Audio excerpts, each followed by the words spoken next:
Cette conférence va maintenant être enregistrée. Bonjour, vendredi 26 juillet. Les marchés ont bien bougé hier avec la BCE. Pourtant, il n'y a pas eu d'annonce exceptionnelle.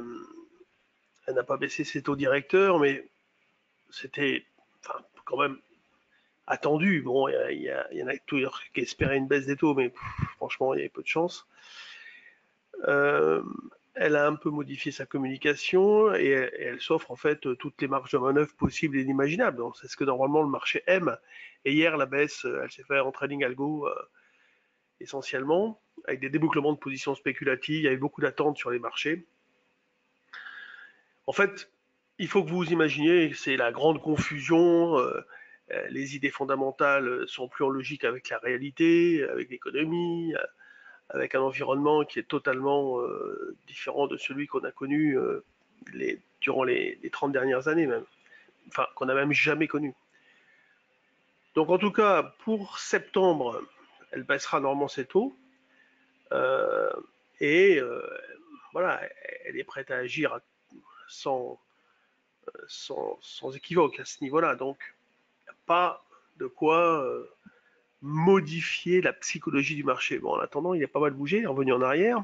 Alors, je vous proposais d'acheter un turbo put, là, point haut, un turbo call, point bas. Bah, nous, le trade du jour, on l'a fait. Ça a été nickel, on a acheté, on a revendu.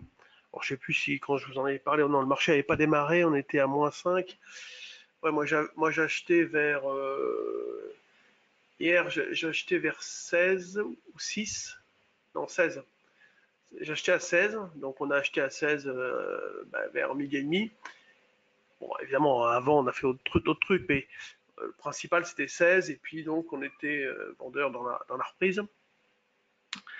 Et dans l'après-midi, on a fait des opérations. Moi, par exemple, ce matin, bon, j'ai pas fait grand-chose, j'ai pas eu le temps en plus, mais vous voyez, ça, je peux quand même vous le montrer, ça va pas changer la face du monde. Oui, j'en ai vendu 5 à 93 sur rebond, et j'en ai racheté 5 à 80. Voilà. Alors, les gains, ça va marquer, parce qu'en fait, j'ai toujours des positions en cours, mais on s'en fout. Moi, pour moi, aujourd'hui, voilà, ça fait 60 balles, et puis 60 points, ça fait 600 euros. C'est tout ce que je vois et j'accumule ce genre de choses en permanence si possible. Les ventes de synthétiques ont bien marché, hein. Enfin les achats de poudre synthétique, les ventes sur synthétiques ont bien fonctionné évidemment. Alors, on peut refaire la même chose. Les points sensibles, en fait, si vous achetez des turbo calls, vous pouvez prendre le strike 5450. Donc, vous cherchez là-dedans, le 5445, voilà, il y en a un paquet, hein. Bon, le 45, c'est le niveau parfait. Voilà, pour tout vous dire, c'est sous ce niveau-là que moi je vais stopper des positions où je vais avoir un biais, pas biais baissier, mais neutre. Voilà. Alors, baissier peut-être pour aller chercher 5330. Mais en gros, si vous voulez, par rapport à ce niveau de prix, je considère qu'un stop peut être déclenché. Donc voilà, vous pouvez acheter ce, ce, ce strike, ce turbo. Et en cas de reprise, bah, c'est 3007. Alors donc, ce genre de put, 5720, vous pouvez même le jouer plus agressif, hein, 5680, je sais pas s'il y a du 5690, mais 80, pourquoi pas, pourquoi pas. Bon après, c'est pas la peine non plus de chercher le bout du bout, hein, 720 c'est bien, ça dépendra des circonstances, si on y va, comment on y va, etc. Pour l'instant, il n'y a pas de remise en cause de, du, de la psychologie des marchés, hein. C'est très confus, mais pour ça, quand vous êtes trader, il faut être systématique, il faut appliquer un process, il ne faut pas essayer de deviner où va aller le marché. On a un sens prioritairement haussier ou baissier. Alors, on était tout le temps haussier ces derniers temps. Évidemment, on peut partir du principe qu'en intraday, en fonction de ce qu'on observe, on va adopter des billets plus ou moins acheteurs, plus ou moins vendeurs. On peut changer entre midi. Par exemple, hier après-midi, c'était quand ça s'est mis à dévaler sous les 5006. C'est ce que moi j'appelle la zone de non-retour. C'est en gros, c'est quand on va au-delà de 70 points par rapport à un extrême comme ça, point haut, point bas, les forces de rappel diminuent. C'est-à-dire que on rentre dans des zones d'attraction, soit à la baisse, soit à la hausse, mais le marché ne peut plus faire demi-tour. Bon, c'est pas systématique non plus, mais en gros, c'est une idée. Ok, sur le DAX, bah, il n'y a pas grand-chose à dire. Hein. Bon, on est acheteur sur repli aussi. Bon. Sur l'euro-dollar, pareil, hein, il reste plombé. Il reste plombé. Bah voilà, il reste plombé. 11-13. Bon, il n'est pas terrible. Il y a rien.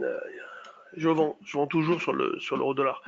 Et c'est vrai que la, la politique là, de la Banque Centrale Européenne, normalement, devrait toujours peser sur l'euro-dollar. Il n'y a pas de raison que ça change. À un moment donné, le risque, ça sera Trump qui pourrait dire bon, allez, il y a une guerre des monnaies, moi aussi je vais faire pareil. Et évidemment, ça pourrait un peu foutre le bordel. Bon, on n'en est pas là pour l'instant. Bon, les actions, je fais pas grand-chose en ce moment. Bon, là, j'avais mis un pro-screener 2 fois, c'est peut-être un peu beaucoup, mais on peut regarder ce qui se passe ce matin. Il y a plein de chiffres encore qui tombent. Pop, pop, pop, le quart, voilà. Qu'est-ce que j'ai vu comme résultat important? Il y avait Imeris, donc à suivre Imeris, Kering, au moyen. Gucci en dessous 12,7 sur les ventes. Ouais, c'est Gucci en fait, le consensus est un petit peu inférieur aux attentes. Bon, Imeris, qu'est-ce qu'elle fait Imeris? NK, moins 8. Ah ouais, quand même. Waouh. Qu'est-ce qu'il nous dit sur Imeris? Le groupe accuse un recul du bénéfice, pénalisé par coût de restructuration, arrêt temporaire d'une usine aux États-Unis. Ouais, bah, c'est pas terrible. D'où quand même le fait que Imeris, bah, dans cette période-là, a beaucoup baissé. Vous voyez, c'est pas sans conséquence. Alors évidemment, ça encore, tout le marché baissé. Pardon, c'est parce que c'était fin 2018. Mais le fait qu'elle n'ait pas remonté là, ben voilà, c'est. Alors c'est pour ça qu'aller à la chasse aux valeurs qui n'ont pas monté, c'est dangereux parce que c'est pas forcément les sociétés de bonne qualité quoi. Spécial comme extrême encore aujourd'hui.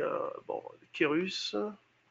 Ah, c'est des petites boîtes. Hein. C'est une bonne boîte, Kérus. Moi, j'ai travaillé dessus à une époque. AK. Ah, AK, c'est pourtant une très bonne boîte, mais bon, ils ont dû avoir des petits résultats. 891 contre 897 entendu. Ouais, voilà, c'est en dessous. La Fnac, bah ouais, c'est en dessous. Ouais, ouais, ouais. Dès que c'est en dessous, ça tape, hein. Téléperformance, waouh. Belle boîte, hein. Belle boîte, téléperformance. Téléperformance, qu'est-ce qu'ils disent? 2,564 contre 2,456 attendus. Ouais, c'est pas mal. Belle société, téléperformance. Mais bon, ouais, le graphe, pop, pop, pop, pop, pop, pop. Et quand les marchés partent en 2019, elle monte aussi, elle fait un plus haut historique. Voilà, il n'y a pas. C'est pas hasard. Bon, allez, c'est veille de week-end, on y va cool. Il y a les échéances hebdo. Je pense pas qu'il y ait de gros enjeux aujourd'hui. Moi, j'ai des positions. Donc, il faut que je m'en occupe. Voilà. Il n'y a rien d'autre de particulier. Bon, il y aurait beaucoup de choses à dire. Hein. Sur les actions, il y a toujours des trucs à faire, à dire. Dans le trade du jour, on avait fait CGG, on avait fait des gros objectifs. Qu'est-ce qu'elle fait celle-là? Il y a un bout de temps qu'on avait travaillé CGG, parce que Valorec a bien boosté. CGG, ouais, pas mal. Bon, après, c'est des niveaux de vente. Hein. Quand on avait acheté, nous, c'était vers ici, là, franchissement, ici, là, vers 58, je crois, 60.